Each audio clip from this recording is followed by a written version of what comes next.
Good afternoon, everyone. Yesterday's City Council hearing on legislation regarding solitary confinement was an important moment for our city. While the hearing was conducted professionally, what transpired at City Hall before the hearing was deeply troubling. The footage and reports of disrespectful actions, some directed at members of this body, are unacceptable, and I'm disappointed that this situation unfolded in the way it did. It was a disservice to a hearing that was largely respectful and furthered important policy conversations. This cannot be allowed to occur on the steps of City Hall in the future and is frankly not suitable for any part of the city. Attacks and disrespect have no place in the conversation on our jail system and solitary confinement or any of our public policy discussions. They move us farther away from solutions that keep everyone safe by distracting from and obstructing important dialogue. The Council is committed to a comprehensive, respectful, and thoughtful legislative process that yields laws to benefit and enhance the lives of all New Yorkers. I'd also like to address the issues related to the thousands of people arriving in New York City who are seeking asylum from their home countries. Some have been sent from other states here to New York City in political acts that are dehumanizing. These are human beings, many of whom are fleeing desperate economic conditions and political violence. They've been through so much already, and it's important that they're met with compassion, care, and decency that they've been deprived of for far too long. Even before their arrival, our city was already grappling with a housing crisis and high rates of homelessness. There is a continuing problem with the shelter intake and placement process, the poor conditions of shelter facilities themselves, and a lack of access to food, safety, and wraparound services. In many ways, the focus on those seeking asylum and how to meet their needs has highlighted the deficiencies in our current processes that must be addressed. Yet the support needs for those seeking asylum is both unique and in some ways common to longtime New Yorkers who require comprehensive support getting back on their feet. It requires the type of coordinated services across agencies that we must make available for all New Yorkers facing significant challenges, whether it's mental health support, food assistance, or support for school-aged children of affected families. We also know that the city cannot solve this international crisis by itself. We need the support and assistance of our state and federal partners to humanely care for the migrants who are arriving in our city. There are employment barriers that must be removed by the federal government, funding assistance from our other levels of government, and other support. As a council, we're focusing on identifying the gaps, facilitating the coordination with our government and nonprofit partners, and advocating solutions to ensure that everyone gets the help they need. Through our oversight, capacity, and other actions, we will work to confront this challenge and meet the needs of those seeking asylum in a comprehensive manner. We have already held one hearing on the issues within our intake and shelter system. And tomorrow, we will hold another hearing on the various other issues that those seeking asylum face in accessing stability in our city. This is a pivotal moment for our city, one that will be watched closely around the world. It's up to us as New Yorkers to show leadership, empathy, and kindness to people who have already endured so much. We will show that we can come together as a city, put aside our differences, and work collaboratively towards solutions. We can demonstrate what New York City is about, our values, and our commitment to all who come seeking refuge and help. Next, I want to acknowledge the devastating toll and impact that Hurricane Fiona has caused the people of Puerto Rico, the Dominican Republic, and other Caribbean islands. Puerto Rico is often called the city's sixth borough because of our long-established relationship with the island and its people. Our city would not be what it is today without the contributions of our Puerto Rican and Dominican communities. That's why our city is responding with such urgency in the aftermath of Fiona. It's only been 5 years since Hurricane Maria left Puerto Rico devastated and without electricity and clean drinking water. It destroyed homes, displaced families, and upended communities in the process. As a city and a country, we must do everything we can to provide immediate relief for those impacted, not just by contributing to on-the-ground recovery efforts, but also advocating for the necessary policy changes. Earlier this week, I'm proud to have joined our council colleagues of Puerto Rican descent to send a joint letter to Washington urging our federal government to create a waiver for the Jones Act so essential supplies reach the island faster and deliver the resources that people so desperately need. I know so many of us in this room have visited the island, are supporting fundraising efforts, or are collecting donations in our individual districts.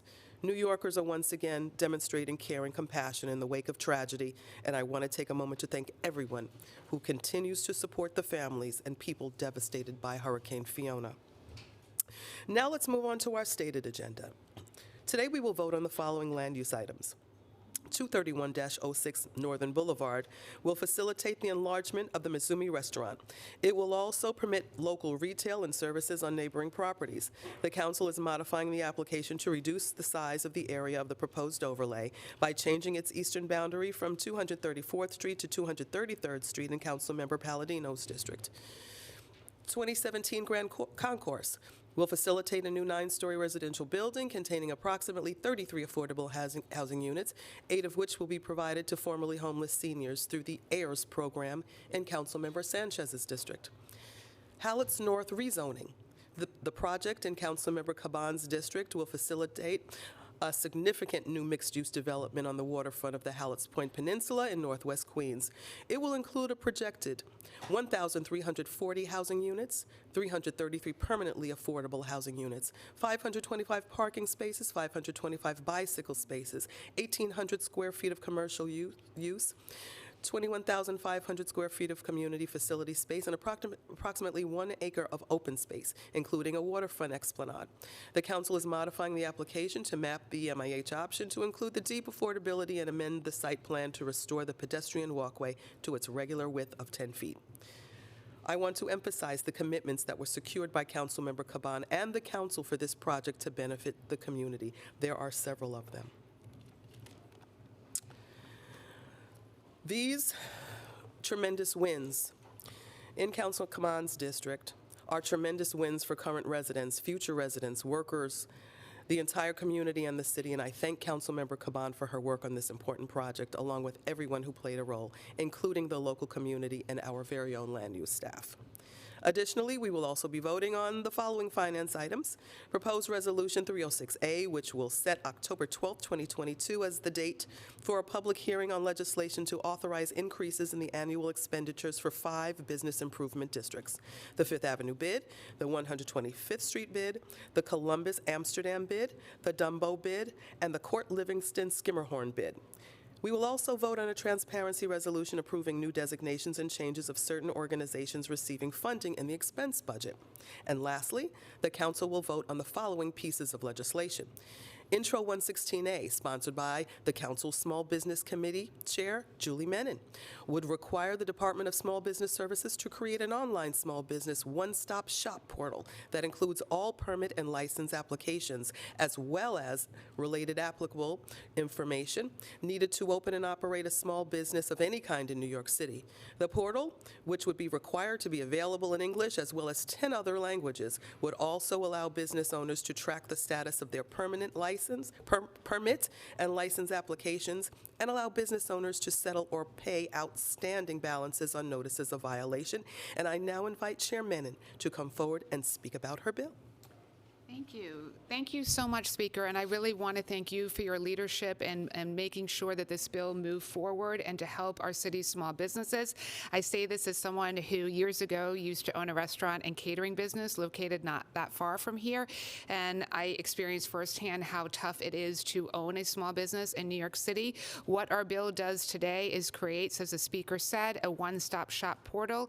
It will consolidate every single city agency permit into one website website, one app.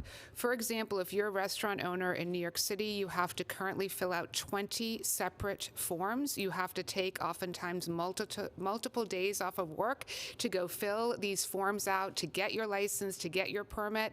If you want to open up a barber shop in New York City, you have to take 56 different steps, 12 of which require an in-person interaction. This honestly makes no sense, and what we're doing today streamlines this into one website, one portal, and as the speaker said, the portal will be in 11 different languages, so we've truly focused on language access. And in closing, I will just say this really is aimed to make it so much easier for our small businesses to operate in New York City. Thank you. Thank you. Thank you so much, Chairman, and for your hard work and your continued commitment to small businesses. Thank you so much.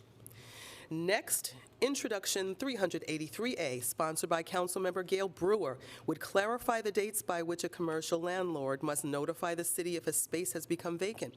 The city would then keep a more up-to-date registry of storefront vacancies that would be made available to the public.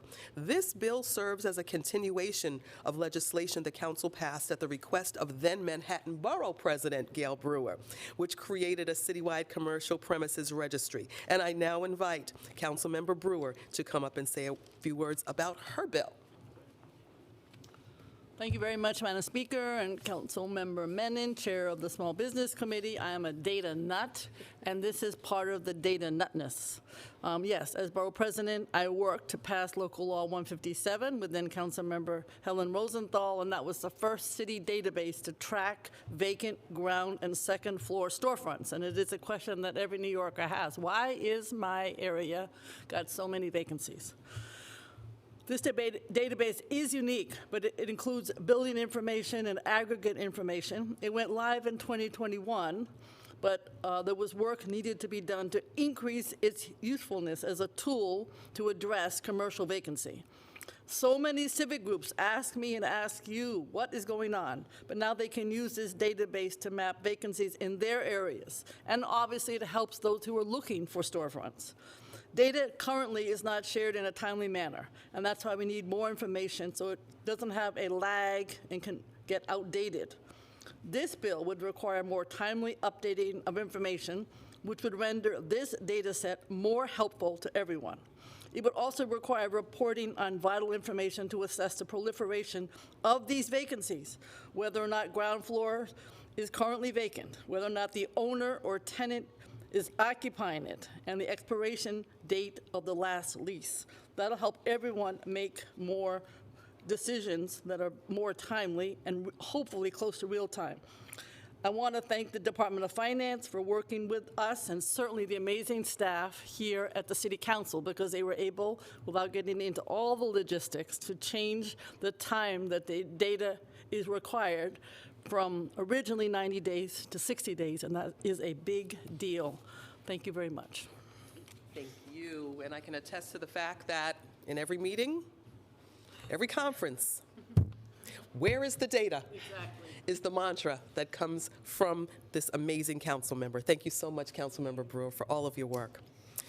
Finally, a series of 311-related bills from our Technology Committee.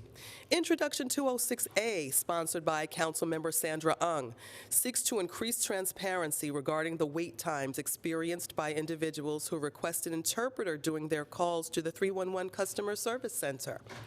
It would require the Commissioner of Do-It to compile and make publicly available a monthly data set, including the wait times in number of seconds experienced by individuals who request an interpreter during their calls to the 311 Customer Service Center. Introduction 296A, also sponsored by Councilmember Ung, would require the development and updating of a protocol for identifying the languages spoken by callers to 311 in order to better facilitate requests for interpretation services.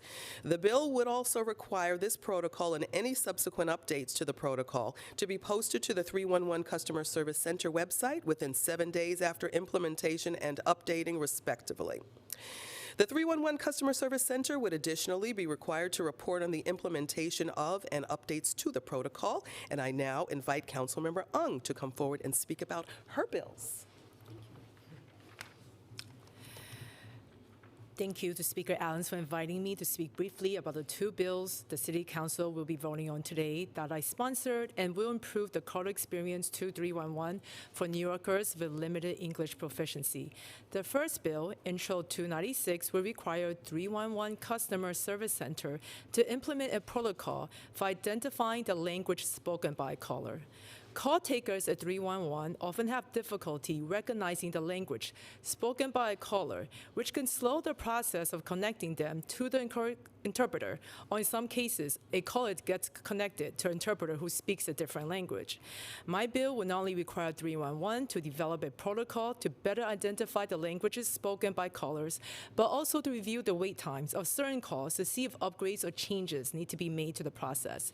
The second bill, Intro 206, required the monthly release of data on all wait times experienced by callers to 311 from the moment they request an interpreter to the time they're actually connected to one, as well as on information of the language requested. This will provide much needed transparency on the experiences of callers to 311 who needs interpretation services.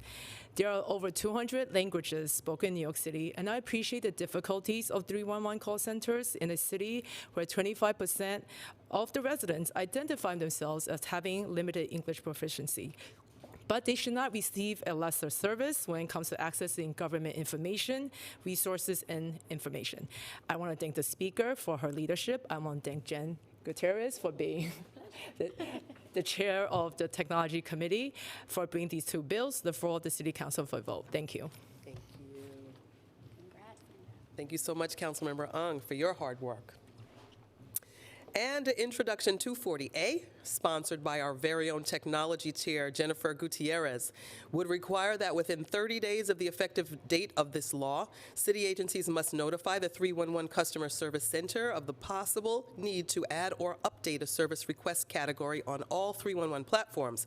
This bill would also require reporting on such additions and updates, and would also require 311 to create a publicly available data set including information on submission of correspondence from the public, requesting the addition to or updating of 311 service request categories. I now invite Chair Gutierrez to come forward and say a few words about her bill. Welcome. Speaker, you know you say my name correctly every time, and I appreciate it. Thank you so much. You're the only one. I was just appreciating the speaker for pronouncing my last name correctly. She does it every time, and we don't think it's a big deal, but it's really important. So thank you for doing that.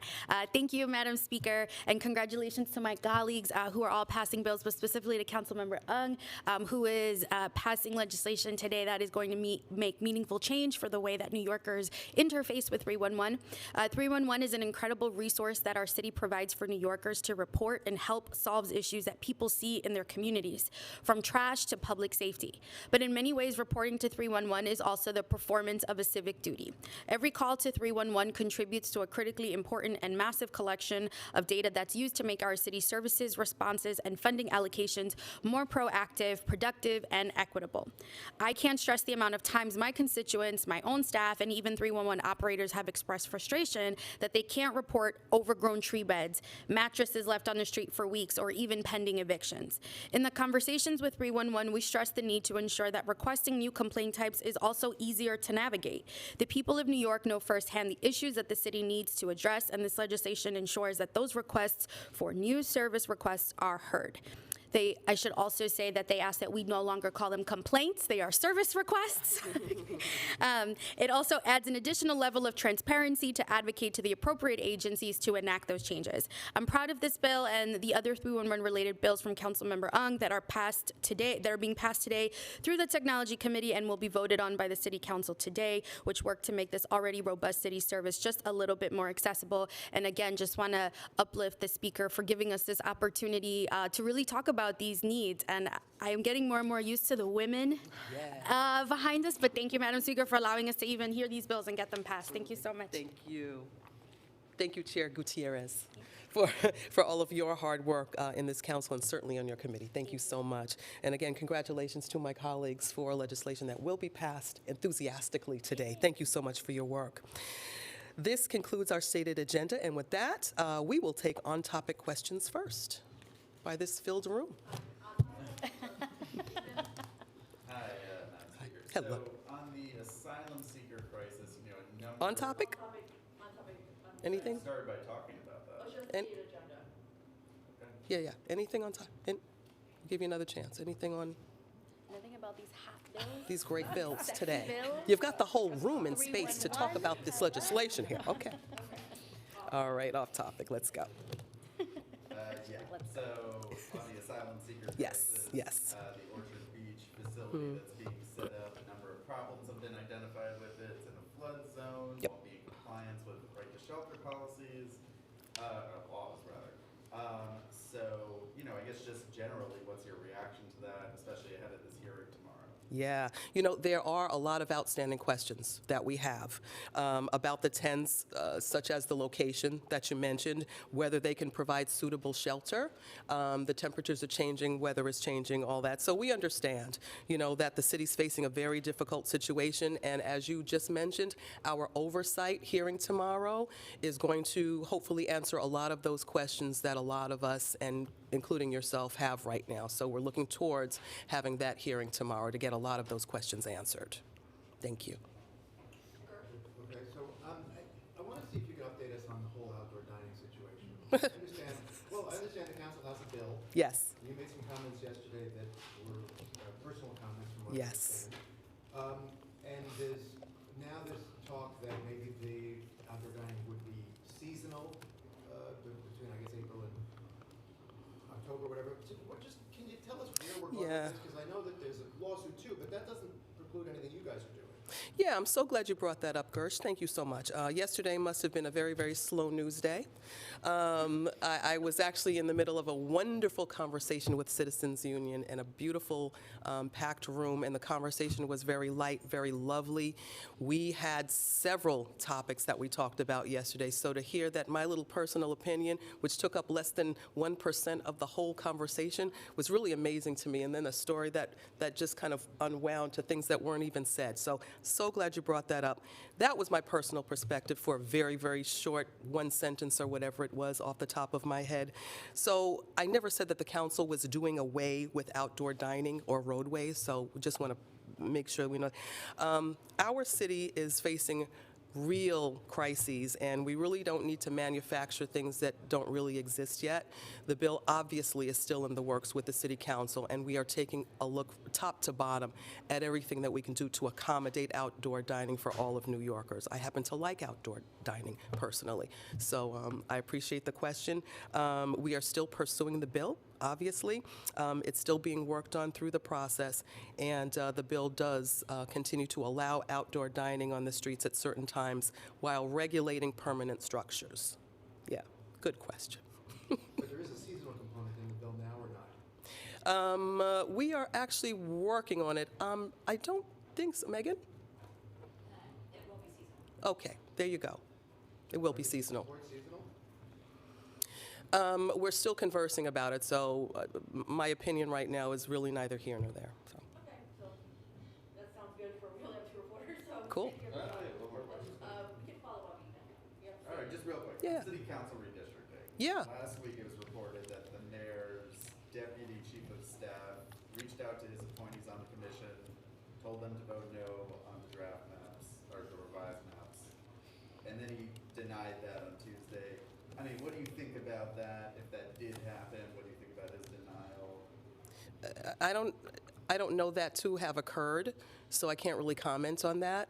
The redistricting process in general, I thought was outstanding by the commission. The hearings were unprecedented. Over 9,500 pieces of information were gathered. That's unheard of. So in my estimation, the commission did a great job in getting public feedback and hearing from the public in every borough. I know in Queens, the last hearing, because I watched with bated breath, the last hearing alone lasted well after midnight. So I thought the commission's work was outstanding as far as their work for drawing the new maps. Anything that happened as far as the mayor's folks, I don't know anything about that. And it seemed like the maps last week fixed a lot of the problems that you had with the first set of maps. Were you disappointed to see them voted down? The first set of maps, it's no secret. I thought, with a majority of folks, thought that they were not in the best interest of New Yorkers. The second set of maps seemed to be more in line with what New Yorkers would want in the 5 boroughs. So, thanks. Thank you both. Thank you.